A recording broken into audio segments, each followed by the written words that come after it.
भाजप प्रदेशाध्यक्ष रवींद्र चव्हाण यांची युवा मोर्चा सोबत एक बैठक पार पडलेली आहे।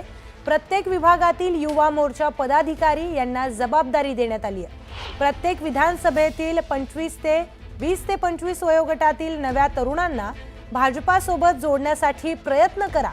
प्रत्येक विधानसभेमध्ये तरुणांचं संघटन अधिक बळकट करा आणि युवा शक्ती ही आपल्या संघटनेसाठी खूप महत्त्वाची आहे, अशा सूचना भाजप प्रदेशाध्यक्ष रवींद्र चव्हाण यांनी युवा मोर्चाला दिलेल्या आहेत। तर ही मोठी बातमी आपण पाहतोय। पुन्हा आपण जाऊयात आपले प्रतिनिधी तुषार रुपणवार यांच्याकडे। तुषार, रवींद्र चव्हाण यांनी या मोठ्या सूचना दिलेल्या आहेत युवा मोर्चाला आणि आगामी स्थानिक स्वराज्य संस्थेच्या निवडणुकीच्या दृष्टीने अत्यंत महत्त्वाच्या सूचना। नक्कीच आपण जर पाहिलं असेल तर भाजपा प्रदेशाध्यक्ष येणाऱ्या स्थानिक स्वराज्य संस्था निवडणुकीच्या दृष्टिकोनातून संपूर्ण राज्यभर आपल्याला विभागनिहाय बैठका घेताना पाहायला मिळतात। मात्र राज्यातला सर्वात महत्त्वाचा घटक म्हणजे युवा शक्ती। यामुळे आज स्वतः भाजपाचे अध्यक्ष रवींद्र चव्हाणांनी युवा मोर्चासोबत बैठक आयोजित केली होती। संपूर्ण युवा जे पदाधिकारी आहेत त्यांना मार्गदर्शन करताना प्रमुख उद्देश त्यांचा हाच होता की प्रत्येक विधानसभेमध्ये भाजपाचे पदाधिकाऱ्यांनी 20 ते 25 वयोगटातले जे तरुण आहेत त्यांना भाजपाच्या संघटनेशी जोडले गेले पाहिजेत। भाजपा हा पक्ष राज्यामध्ये देशामध्ये जी विकासात्मक कामं करतोय, तरुणांसाठी योजना आणतोय, त्या तरुणांपर्यंत पोहोचलेल्या पाहिजेत आणि या सर्व बाबतीमध्ये तरुणांना पुढाकार देणं हे तितकंच गरजेचं आहे। त्यामुळे युवा शक्तीला प्रोत्साहन देण्यासाठी भाजपाचे अध्यक्ष रवींद्र चव्हाणांनी आज खूप महत्त्वपूर्ण बैठक घेतली। येणाऱ्या काळामध्ये ही बैठक पुन्हा एकदा होताना पाहायला मिळणार आहे। निश्चितच तुषार, धन्यवाद आपण दिलेल्या माहितीसाठी। एक महत्त्वाची बातमी समोर येते। उद्धव ठाकरे हे दिल्लीत दाखल झालेले आहेत। एकूण 3 दिवस ते दिल्लीमध्ये असणार आहेत। तर आपल्या या दौऱ्यादरम्यान ते खासदार शरद पवार यांची भेट घेणार आहेत।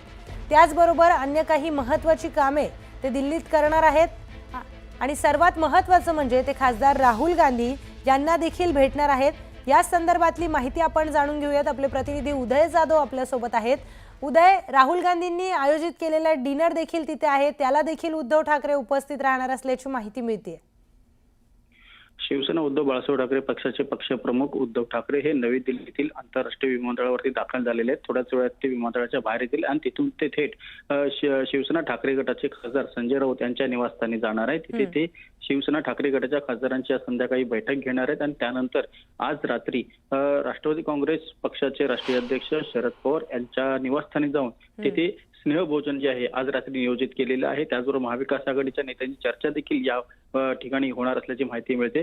उद्या सगळ्यात महत्त्वाची बैठका पार पडणार आहेत नवी दिल्लीमध्ये। विशेष करून इंडिया आघाडीच्या सर्व घटक पक्षांचे जे प्रमुख नेते आहेत त्या प्रमुख नेत्यांची ही बैठक आयोजित करण्यात आलेली आहे। ही बैठक काँग्रेसचे नेते राहुल गांधी यांच्या निवासस्थानी आयोजित करण्यात आलेली आहे। या बैठकीमध्ये एकूणच इंडिया आघाडीची पुढची रणनीती काय असणार आहे या संदर्भात महत्त्वाची चर्चा होणार आहे। सर्व एकूणच इंडिया आघाडीतील सर्व जे नेते आहेत ते या संदर्भात चर्चा करणार आहेत आणि त्यानंतर रात्री याच निवासस्थानी राहुल गांधी यांच्या निवासस्थानी सर्व इंडिया आघाडीच्या वरिष्ठ नेत्यांशी सोबत एक स्नेहभोजन जे आहे ते देखील आयोजित करण्यात आलेलं आहे। त्या स्नेहभोजनाला पक्षप्रमुख उद्धव ठाकरे हे देखील उपस्थित राहणार आहेत।